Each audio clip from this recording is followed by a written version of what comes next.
C'est très intéressant de voir les attentes mutuelles. Vous avez entendu le docteur Rio et le docteur Ormière vous parler avec toute leur expertise, leur savoir des troubles, de la vision des généticiennes et des pédiatres des troubles complexes du langage et de ce qu'elles peuvent apporter, et aussi avec beaucoup d'humilité ce qu'elles pensent ne pas pouvoir apporter, voire même les zones où il y aurait un faux décor, un faux semblant, la génétique triomphante arrivant en disant « j'ai mis une étiquette sur le dossier, par conséquent, l'enfant est promu à tel pronostic et par conséquent à tel traitement ». Et ça, ce serait une grave erreur. Il y a une telle variabilité d'expression dans les troubles neurodéveloppementaux qu'une étiquette génétique, Dieu sait si elle est utile et si on se bat pour ça, ne doit pas être forcément une prédiction. Prédire, c'est parfois médire. Et puis, les attentes des parents, des accompagnants, de l'association, des spécialistes et des spécialistes de la prise en charge fonctionnelle, le mot a été lâché par Madame Rio tout à l'heure, qui sont très intéressantes parce qu'il y a une attente diagnostique, cette fois-ci au sens de la génétique, et elles décrivent bien qu'il y a des jeunes enfants, voire même, et peut-être plus souvent d'ailleurs, des plus âgés qui ont échappé en quelque sorte au diagnostic, et on doit remettre en permanence l'ouvrage sur le métier pour essayer de revoir ces dossiers. Il y a une incrémentation des diagnostics génétiques qui est impressionnante dans ces dernières années.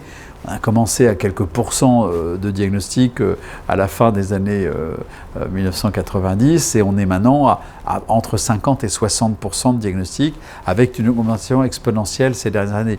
Donc c'est véritablement une première demande.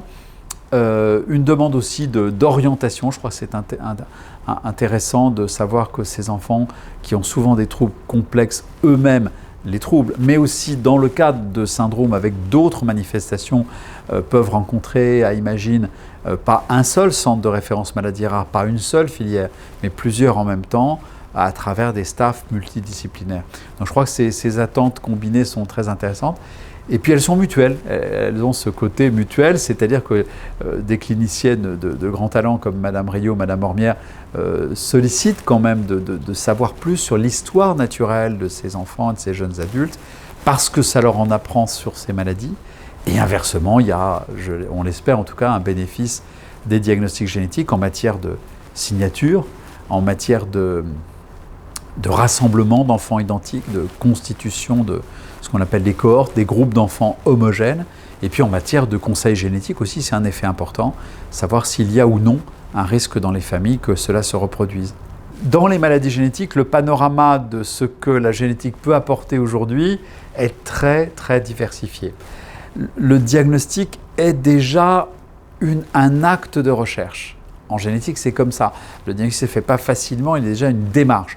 Et cette démarche de recherche, en retour, est, je pense, déjà quelque chose de relativement vertueux pour les familles et pour les enfants. Donc il y a cette mutualité des apports commence au diagnostic pour nous.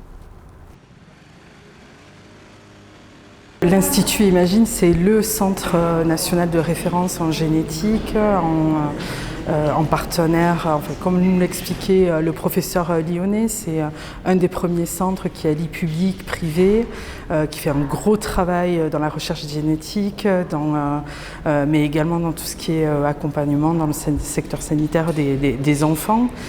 Pour moi, dans le secteur médico-social, j'ai toujours accompagné des personnes qui étaient suivies et par l'Institut Imagine et par l'hôpital Necker. Donc, voilà, j'ai forcément beaucoup d'admiration pour les personnes qui y travaillent et je pense que, comme on l'a vu dans la réunion, les secteurs ne sont pas à part. On a tous vocation à travailler pour la personne dans son unique parcours, dont une des composantes est le soin. Ce que je vois, c'est justement la rencontre de deux secteurs, le secteur sanitaire et le secteur médico-social, autour des parcours des personnes. Donc on va pouvoir se compléter. Moi, j'ai eu grandement plaisir à pouvoir échanger avec eux, à découvrir leur métier et à voir comment on allait pouvoir le combiner avec nos besoins également. Donc enfin en tout cas déjà ça a été très enrichissant Et ensuite, c'est de voir demain quels sont les partenariats qui sont possibles. Et on voit qu'aujourd'hui, ils peuvent être un soutien et pour la recherche génétique pour les adolescents que nous allons accompagner à Mémo, et également ils vont pouvoir nous aider à nous réorienter dans le secteur adulte auprès des professionnels de la Salpêtrière. Et donc nous, ça nous permet de travailler sur une continuité du parcours soins, ce qui était vraiment aujourd'hui l'enjeu de la réunion pour nous. C'est comment soutenir le parcours soins des personnes, qu'elles soient enfants, adolescents et adultes. Ce que moi je constate au niveau, en tant que directrice, c'est que lorsqu'on accompagne un enfant pour lequel le diagnostic a été fait, déjà ça nous aide pour les parents. Voilà, parce qu'il y a un nom sur la pathologie qui a été posé. Et ensuite, après, on voit que ça nous permet aussi de nous rediriger vers des accompagnements. Si on sait qu'une telle pathologie peut amener un trouble complexe du langage, on va développer des outils de communication non verbale. Si on sait qu'il va y avoir des troubles compulsifs alimentaires, on va devoir travailler de manière sur tout ce qui est gestion alimentaire. Enfin, voilà, ça nous aide aussi, nous, dans les outils d'accompagnement en tant que professionnels pour pouvoir accompagner les personnes qui ont un diagnostic posé.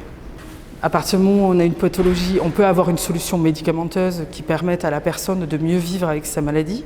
Mais nous, notre travail en tant que professionnel d'accompagnement, c'est de pouvoir aujourd'hui trouver aussi des outils de communication, de pouvoir proposer de l'analyse fonctionnelle de comportement lorsqu'il y a des troubles, lorsqu'il y a des comportements défis. Voilà, c'est accompagner le parcours d'une personne dans sa généralité.